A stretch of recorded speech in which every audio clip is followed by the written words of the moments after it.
நான் இப்பவும் சொல்றேன். ஒண்ணும் கெட்டு போல. நீ திருடிட்டு வந்த அட்டாமிக் பாம் என்ட்ட குடு. நம்ம அத வச்சு டீ கடை ஆரம்பிப்போம்.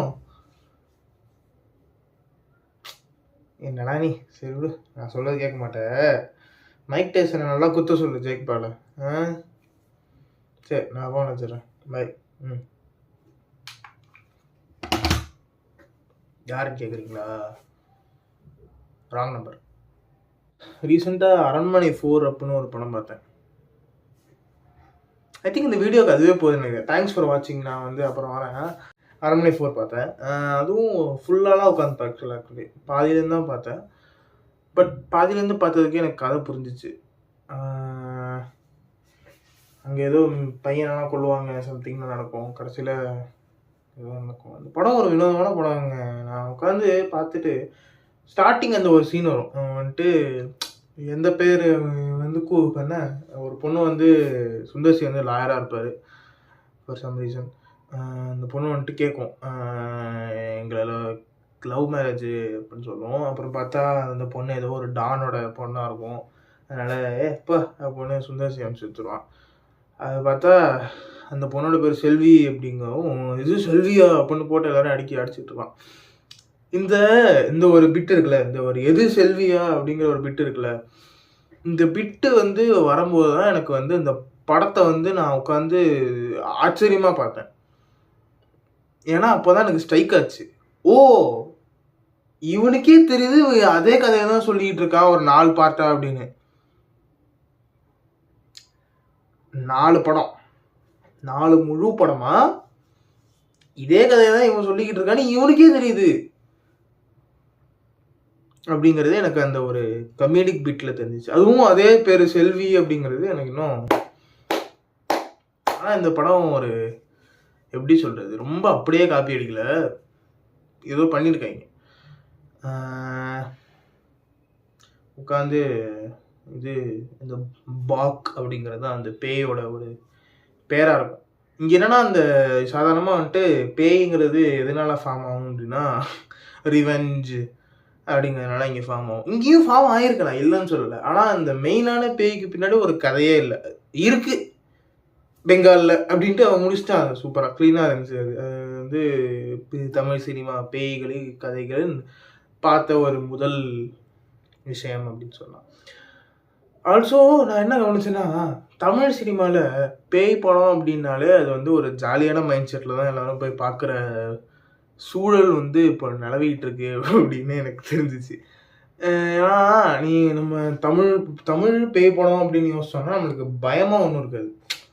நான் அங்கே போய் உட்காந்தா நான் இப்போ ஐயோ ஹாரராக இருக்கும் அப்படிங்கிறதே நம்மளுக்கு இருக்காது. போய் அந்த பேய் வந்துட்டு ஒரு 2 ஃப்ரேம் காட்டுவான், 2 to 3 ஃப்ரேம் காட்டுவான், அவள் தான் பேயாக இருக்கும். மீதி எல்லாமே வந்துட்டு எல்லாரும் காற்றுல அடி வாங்கிட்டு இருப்பாங்க. திடீர்னு பார்த்தா அப்படின்னு மட்டும் பின்னாடிலேருந்து சவுண்டு கேட்கும். கடைசியில் ஒரு 2 ஃப்ரேம் மட்டும் பேய் அப்படின்ட்டு வரும். ஆமாம், அதுதான் வந்துட்டு டிபிக்கல் தமிழ் படம் பேய். இந்த படத்தை பார்த்தோன்னே எனக்கு தோணுச்சு, ஓ அப்போ அது எல்லா தமிழ் படமும் இதுதானா அப்படிங்கிற ஒரு கான்செப்ட் தோணுச்சு. எல்லா தமிழ் பேய் படத்துலையும் வந்துட்டு என்ன அப்படின்னா ஒரு பேய் இருக்கும். எதனால இருக்கும், எதனா நடந்திருக்கும். எதனா ஒருத்தவங்க வந்து ரொம்ப நல்லவங்களா இருப்பாங்க, அவங்க வந்து ரொம்ப நல்லது பண்ணணும்னு நினைப்பாங்க, சமுதாயத்துக்கு இல்லை நல்லது பண்ணிக்கிட்டு இருப்பாங்க, ஏதோ ஒன்றா இருக்கும். அவங்கள வந்து பணத்திமிரும் அதிகார திமிரும் பிடித்த மேலதிகாரிகள்னு சொல்ல முடியாது, the 1% எவ்ரிபாடி அப்படின்ட்டு கோட்டு போட்டு வந்து குத்தி போட்டுருவானுங்க. இந்த குத்தி இந்த நாய்ங்க வந்து அறிவே கிடையாது, இது இவ்வளோ பேய் படம் வந்திருக்கு, அவனை எரிக்கலாம். அவனை எரிச்சா அங்கே கதையே இல்லை. அவனை எரிச்சா இவங்க வந்து ஒரு அரண்மனைக்குள்ளே போயிட்டு எல்லாம் தூங்கிட்டு இருப்பானுங்க, கதை முடிஞ்சிச்சு. அவனை எரிக்க மாட்டாங்க இங்கே, அதான் காமெடி. அவன் எரிக்காமல் அவனை அழகாக வந்து சம்மந்தமே இல்லாமல் கிரிக்கெட் கிரவுண்டுக்கு நடுவில் புதைத்து விட்டு இல்லை ரேண்டமாக ஏதோ லொக்கேஷனில் புதைச்சிவிட்டு சூப்பர் யாருக்கும் தெரியாது அப்படின்ட்டு வீட்டுக்கு போய் தூங்குவாங்க. அடுத்த நாள் நைட்டு வந்து பார்த்தா பேய் கதை தட்டும். ஹாய்டா எப்படி இருக்க, என்ன கொன்ன ஞாபகம் இருக்கா, நான் இன்னும் கொல்ல வந்திருக்கேன் அப்படின்னு வரும். இதுக்கு நடுவில் எதனா ஒரு வீட்டுக்குள்ளே போய் எதனா ஒரு அந்த கிரவுண்டுக்கோ புதைச்சி வச்ச இடத்துக்கோ சம்மந்தப்பட்ட எதனா ஒரு வீட்டுக்குள்ளே அந்த ஒரு காமெடி ட்ரூப் உள்ளே போகும். அந்த கோவை சரளா அம்மாவை எப்போதும் இழுத்துருவாங்க. அந்த அம்மா பாவம். அந்த அம்மா அந்த அம்மா பேய் படம்னாலே அந்த அம்மாவை கூட்டு வந்து இழுத்து போட்டு எல்லாரையும் போட்டு அப்யூஸ் பண்ண வேண்டியது. யோகி பாபு இழுத்துட்டு வந்துருவாங்க. மொட்ட ராஜேந்திரன் இழுத்துட்டு வந்துருவாங்க. அது இல்லாம இந்த ஹீரோ ஒருத்தர் இருப்பார். அவர் வந்து லவ் இன்ட்ரெஸ்ட்ன்னு அவங்களுக்கு ஒரு 2, 3 பொண்ணுங்க இருக்கும்.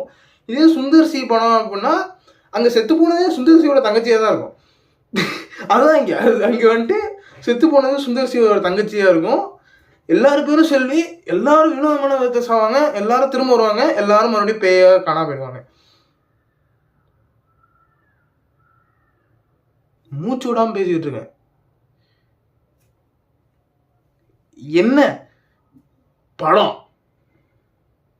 இப்போ இது என்னன்னா சுந்தர் சி படம்னா இப்போ என்னன்னா அங்கே வந்துட்டு ஒரு இது இருக்கும், ஒரு டெட்லைன் செட் பண்ணியிருப்பாங்க சுந்தர் சி படத்தில். எல்லா படத்துலையும் கவனிச்சிங்கன்னா என்னன்னா நீ வந்து இந்த சாமி ஈவெண்ட் நடக்கிறதுக்குள்ள அந்த பேயை நீ ஓட்டணும். ஓட்டலைன்னா எப்போதும் அந்த பேய் உன் கூட தான் இருக்கும், அந்த பேயோட லட்சியத்தை அடைஞ்சிரும். இந்த ஒரு கேப்புக்குள்ள நீ அந்த பேயை ஓட்டிட்ட அப்படின்னா நீ வந்து ஓட்டிடலாம் அப்படிங்கிற ஒரு இது வந்து சுந்தர் சி படத்தில் வந்து டெட்லைன்ஸ்லாம் இருக்கும் பேய்க்கு. அது என்னவோ சுந்தர் சிக்கு தான் வெளிச்சமாக தான் இருக்கும்ல செட்டில் சுந்தர் சிக்கு.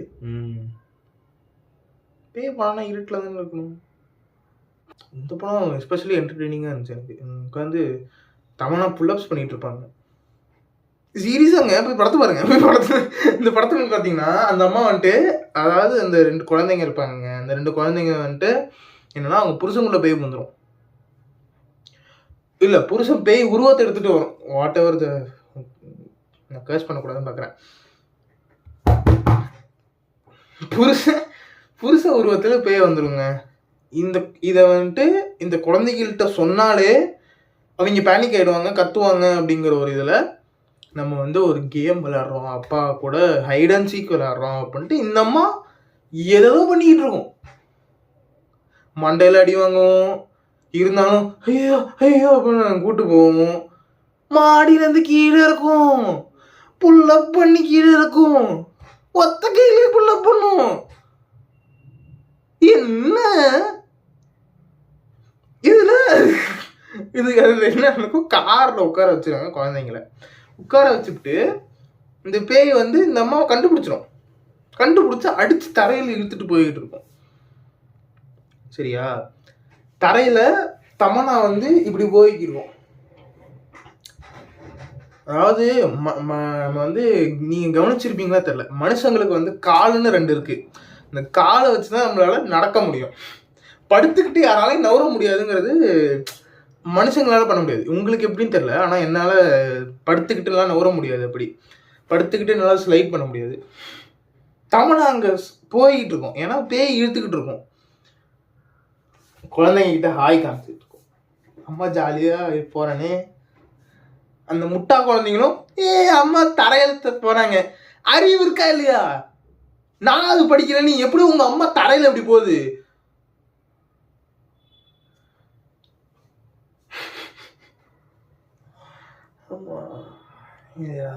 எட்டி பார்த்து தமனா தூக்கில் தொங்கியிருக்குன்னு அப்படின்ட்டு செத்துரும்.